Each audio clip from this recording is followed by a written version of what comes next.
السلام علیکم ورحمۃ اللہ وبرکاتہ۔ الحمد للہ رب العالمین والعاقبۃ للمتقین والصلاة والسلام علی اشرف الانبیاء والمرسلین نبینا محمد وعلی آلہ واصحابہ اجمعین، اما بعد۔ قال اللہ تعالی اعوذ باللہ من الشیطان الرجیم وبشر الصابرین الذین اذا اصابتهم مصیبۃ قالوا انا للہ وانا الیہ راجعون اولئک علیہم صلوات من ربہم ورحمہ واولئک هم المہتدون۔ معزز حاضرین، حضرات و خواتین، معزز ناظرین، آپ جانتے ہیں کہ دنیا میں ہر نفس کو موت کا مزہ چکھنا ہے، مگر علماء کی جب موت ہوتی ہے اور اس میں بھی ربانی اور جن کا تعلق اہل سنہ والجماعہ سے ہوتا ہے، تو ایسے وقت میں علماء کے ساتھ ساتھ جو ہے ان کے ہاتھوں ہدایت پانے والے عوام کو بھی بہت زیادہ رنج اور دکھ کا سامنا کرنا پڑتا ہے۔ ایسے ہی ایک خبر کل وائرل ہوئی واٹس ایپ کے ذریعے، کل صبح تقریباً 25 جنوری 2021 کی صبح 9:30 بجے صبح کی اولین ساعتوں میں فضیلت الشیخ صفی احمد مدنی حفظہ اللہ سے رحمۃ اللہ علیہ بن گئے۔ آپ جانتے ہیں کہ رسول اکرم صلی اللہ علیہ وسلم نے علماء کے اٹھ جانے کو قیامت کی ایک علامت بتائی۔ چنانچہ آپ صلی اللہ علیہ وسلم نے فرمایا، اللہ تعالیٰ علم کو نہیں بلکہ علماء کو اٹھا لے گا۔ لہذا آپ جانتے ہیں کہ کرونا وائرس کی وجہ سے کئی علماء اللہ کو پیارے ہوئے۔ اب دیکھتے ہیں 2021 کے شروع میں بھی کئی علماء اللہ کو پیارے ہوئے، انہی میں صفی احمد مدنی رحمۃ اللہ علیہ کا شمار ہوتا ہے۔ آپ جانتے ہیں کہ صفی کا معنی برگزیدہ، چنندہ کا آتا ہے۔ واقعی اللہ تبارک و تعالیٰ نے شیخ میں جو ہے نام کا اثر بھی رکھا تھا، چنانچہ صفی جو ہے اللہ تعالیٰ کے جو ہے ایک برگزیدہ جو ہے اللہ تعالیٰ کی اطاعت کرنے والے سیدھے سادے بندے تھے۔ معزز حاضرین، ابو ایوب سختیانی رحمہ اللہ کہتے ہیں، جب مجھے اہل السنہ والجماعہ میں سے کسی کے موت کی خبر سنتا ہوں میں تو ایسے معلوم ہوتا ہے کہ گویا میں نے اپنے جسم کا ایک عضو کھو دیا ہے۔ ایسے ہی ہوا، جیسے ہی خبر پھیلی تو ہم دیکھتے ہیں کہ سارے سلفیان ہند کے دلوں پر ایک طرح کا سکتہ طاری ہو گیا اور سب کے زبانوں پر انا للہ و انا الیہ راجعون تھا۔ معزز حاضرین، علماء کی جب موت ہوتی ہے تو کیا ہوتا ہے، اس میں اہل علم کو زیادہ جو ہے کیا ہوتا ہے، گہرے رنج اور دکھ کا سامنا ہوتا ہے۔ امام بخاری رحمہ اللہ کے بارے میں آتا ہے کہ وہ اپنے طلبہ کے سامنے پڑھاتے بیٹھے تھے، عبداللہ بن عبد الرحمن الدارمی کے انتقال کی خبر آئی تو طلبہ کہتے ہیں کہ امام بخاری رحمۃ اللہ علیہ نے جیسے خبر سنی اپنی نگاہوں اپنے سر کو نیچے کر لیا اور بے ساختہ رونے لگے۔ کہتے ہیں کہ ان کے رخسار پر بھی آنسو بہہ رہے تھے۔ تو کیا معلوم ہوتا ہے، علماء کی موت ہوتی ہے تو علماء پر جو ہے بہت زیادہ اس کا اثر پڑتا ہے۔ جب علامہ بن باز رحمۃ اللہ علیہ کا انتقال ہوا تو دوسرے علماء پر کیا گزری، علامہ البانی کا انتقال ہو دوسرے علماء نے کیسے محسوس کیا۔ یقیناً یہ پورے سلفیان ہند کے لیے، خصوصاً جمعیت اہل حدیث حیدرآباد سکندرآباد کے لیے ایسا خلا ہے، اللہ تبارک و تعالیٰ ہی اس کو پر کر سکتا ہے۔ اللہ سے ہماری دعا ہے کہ اللہ تعالیٰ جمعیت و جماعت کو آپ کا نعم البدل عطا فرمائے۔ معزز حاضرین، میری خوش قسمتی یہ ہے کہ حیدرآباد کے سفر میں کبھی کبھی جو ہے ملاقات ہوا کرتی تھی شیخ صفی مدنی حفظ رحمہ اللہ سے۔ ہم نے ان کو قریب سے دیکھا تو میں نے ان کی زندگی میں کچھ چیزیں دیکھی جو میں آپ کے اپنے جذبات کو شیئر کرنے کے لیے ویڈیو بنا رہا ہوں۔ شیخ کی زندگی میں ہم نے سب سے پہلے جو چیز دیکھی کہ وہ جو ہے شیخ جو ہے بڑے سیدھے سادے تھے۔ ابن ماجہ کی صحیح حدیث ہے جس کو علامہ البانی نے صحیح قرار دیا ہے، آپ صلی اللہ علیہ وسلم نے فرمایا، البذاذۃ من الایمان، کہا موٹی دھاٹی سیدھی سادی زندگی گزارنا ایمان کا ایک حصہ ہے۔ اہل علم کہتے ہیں عالم کے اندر جتنا ایمان ہوگا، جتنا عمل ہوگا، جتنا علم ہوگا، اسی طرح اس کی زندگی سادی ہوگی۔ اللہ کی نبی نے کہا تھا کہ انبیاء جو ہے انبیاء کے وارث ہوتے ہیں علماء، تو لہٰذا ہم نے اس وارث نبی کے زندگی میں دیکھا کہ شیخ ہمیشہ بڑے سیدھے سادے، ہر ایک سے آسانی سے مل لیتے تھے، ورنہ معاشرے کی کسی بھی آدمی سے ملنے سے کتراتے نہ تھے۔ لہٰذا ہم علماء کے لیے شیخ کی زندگی میں سب سے پہلا سبق یہ ہے کہ شیخ رحمہ اللہ بڑے سیدھے سادے تھے۔ معزز حاضرین، اسی طریقے سے شیخ کی زندگی میں ہم نے جو دوسری چیز دیکھی وہ یہ کہ آپ کا تواضع تھا۔ سچ فرمایا تھا اللہ تبارک و تعالی، وبشر المخبتین، کہ تواضع سے رہنے والوں کو خوشخبری دو۔ اور اللہ کے نبی نے فرمایا ما تواضع احد اللہ الا رفعہ اللہ، کہا کہ جو ہے تواضع سے رہتا ہے اللہ تعالیٰ اسے اونچا اٹھاتا ہے۔ دیکھیے شیخ رحمہ اللہ کے اندر اتنی عاجزی، اتنے منکسر المزاج تھے آپ، امت کے ہر مکتب فکر نے اس کو دیکھا، پرکھا اور لکھا، اور وفات کے بعد سب سے زیادہ جس صفت کو جو ہے زیادہ لکھا علماء نے اور سب نے، وہ آپ کی منکسر المزاجی تھی، لہذا یہی ہونا چاہیے۔ اور شیخ کی زندگی میں ہم نے تیسری صفت جو دیکھی، وہ آپ تکلف سے ہمیشہ جو ہے اونچے رہتے تھے۔ حالانکہ سرزمین حیدرآباد تکلف کے لیے بڑی مشہور ہے، لیکن شیخ رحمہ اللہ جو ہے تکلف سے بڑے دور رہا کرتے تھے۔ یہی وہ صفت ہے جو اللہ کے نبی نے اپنے صحابہ میں پیدا فرمائی۔ ابن مسعود نے کہا کہ اللہ کے نبی صلی اللہ علیہ وسلم کے صحابہ تکلف سے دور بھاگتے، بلکہ تکلف سے بالکل برطرف تھے۔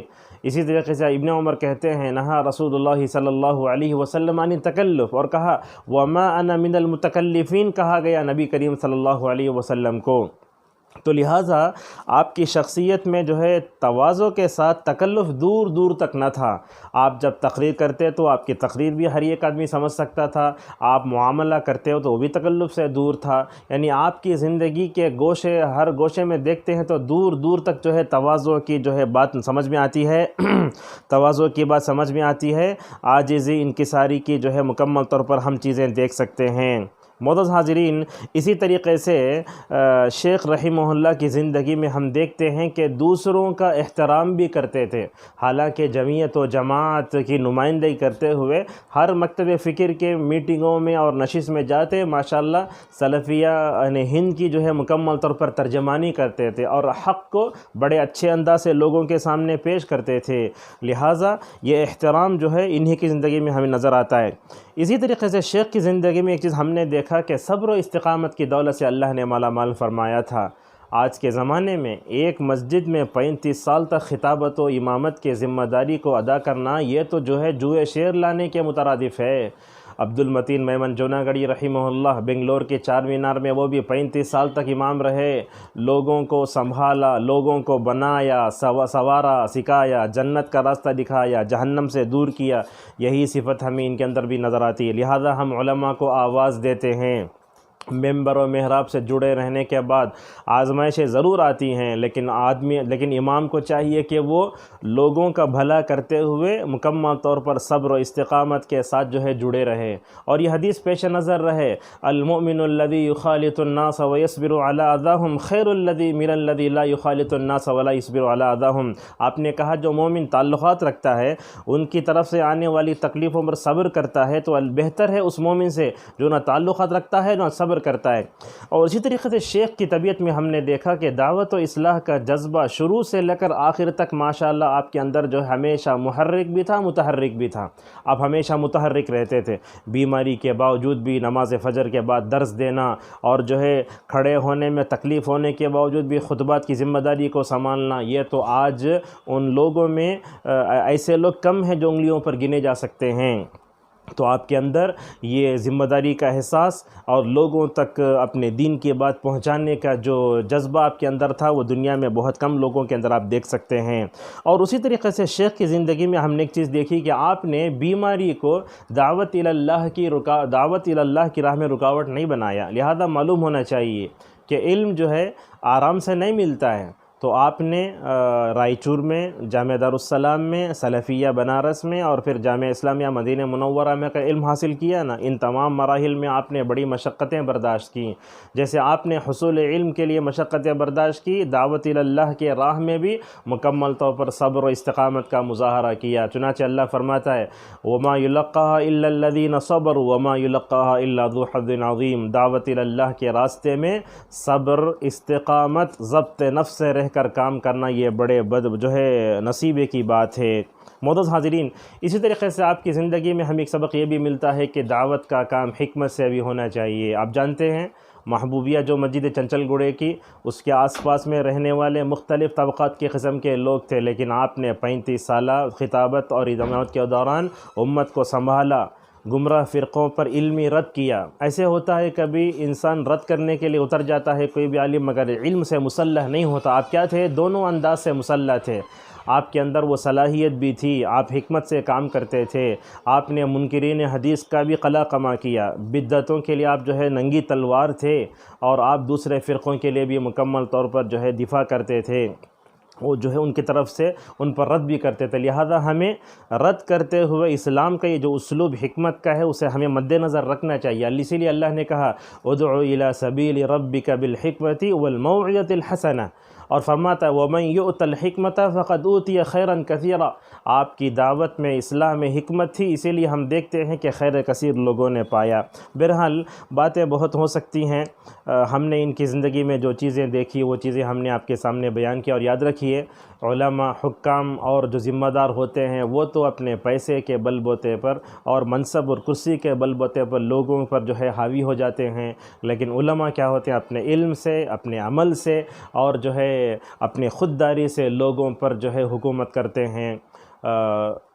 ہارون رشید رحمہ اللہ مشہور عباسی خلیفہ ہیں، اپنی لونڈی کے ساتھ گھوم رہے تھے، لونڈی نے کہا دیکھو وہاں ایک آدمی آیا ہوا ہے جس کو سب گھیرے ہوئے ہیں، معلوم کون ہے؟ تو کہا کہ خراسان سے عبداللہ بن مبارک آئے ہوئے ہیں۔ تو لونڈی نے کیا کہا معلوم ہے ہارون رشید کو؟ بولے ہارون رشید تم دنیا میں بادشاہ نہیں ہو، تم رئیس نہیں ہو، تم حاکم نہیں ہو، حقیقت میں دیکھو اس عالم کی طرف جنہوں نے اپنے علم سے، اپنے عمل سے، اپنی پرحکمت دعوت سے لوگوں کا دل جیتا، یہی حقیقت میں شیخ صفی احمد مدنی رحمۃ اللہ علیہ نے اپنے علم سے، اپنے عمل سے اور حکمت بری دعوت سے لوگوں کا دل جیتا۔ اسی وجہ سے ہم دیکھتے ہیں کہ آپ کے جنازے میں جو روح پرور منظر نظر آیا وہ دیکھ کر امام احمد کا قول یاد آ گیا، جب بھی وہ بدعتیوں کے اور اہل السنہ والجماعہ کے جنازوں کو دیکھ کر کہا کرتے تھے۔ ہم آخر میں سلفیان ہند سے گزارش کرتے ہیں کہ آپ جو ہے مرحوم کے لیے دعا کریں، اور جو ہے جمعیت و جماعت کو اللہ تبارک و تعالیٰ ان کا نعم البدل عطا فرمائے، اور جمعیت اہل حدیث حیدرآباد سکندرآباد سے ہماری اپنی گزارش ہے کہ وہ شیخ کی خدمات کو جمع کریں، کوئی کتاب میں، کسی مضمون میں، یا اسی طریقے سے جو بھی لوگ ان کو جانتے ہیں ان کو جمع کر کے کوئی علمی سیمینار رکھیں جس میں جو ہے شیخ کی خدمات پر روشنی ڈالی جائے۔ یہ ویڈیو بنانے کا مقصد بھی یہ ہے کہ سلفی سے دعوت سے جڑے ہوئے جو بھی نوجوان ہیں وہ موجودہ جو علماء ہیں ان علماء سے ناواقف ہیں، ہم آپ کو آواز دیتے ہیں۔ عرب میں جتنے علماء خصوصاً عبدالعزیز بن عبداللہ بن باز، علامہ البانی، ابن عثیمین اور موجودہ علماء جتنے ہیں ان تمام علماء کی زندگی کو پڑھیے، یہ بقیت السلف تھے، یہ اللہ کی نشانیوں میں سے ایک نشانی ہیں۔ جب تک یہ لوگ ہیں ماشاءاللہ کتاب و سنت دنیا میں زندہ رہے گی، جیسا کہ اللہ نے کہا وَلَقَدْ سَبَقَتْ كَلِمَتُنَا لِعِبَادِنَا الْمُرْسَلِينَ إِنَّهُمْ لَهُمُ الْمَنْصُورُونَ۔ علامہ ابن تیمیہ نے کہا کہ یہ منصورون سے مراد جو ہے سلفی دعوت کو لے کر اٹھنے والے لوگ ہیں۔ تو لہذا صفی احمد مدنی رحمہ اللہ طائفہ منصورہ میں سے تھے، ان کا تعلق فرقہ ناجیہ سے تھا، انہوں نے اپنی زندگی کو جو ہے دنیا والوں کے لیے وقف کر دیا تھا۔ اللہ تعالیٰ جو ہے شیخ مرحوم کی جو ہے بال بال مغفرت فرمائے، کروٹ کر جنت نصیب فرمائے، اور ان کے اہل و عیال کو صبر جمیل عطا فرمائے، اور ہم سب کو ان کے نقش قدم پر چلتے ہوئے ان کے مشن کو آگے بڑھانے کی توفیق عطا فرمائے۔ اگر میں نے کوئی بات صحیح کہی ہے تو اللہ کی طرف سے ہے، سبقت لسانی میں نے کچھ کہہ دیا ہے تو یہ میرے اور شیطان کی طرف سے ہے۔ وآخر دعوانا ان الحمد للہ رب العالمین۔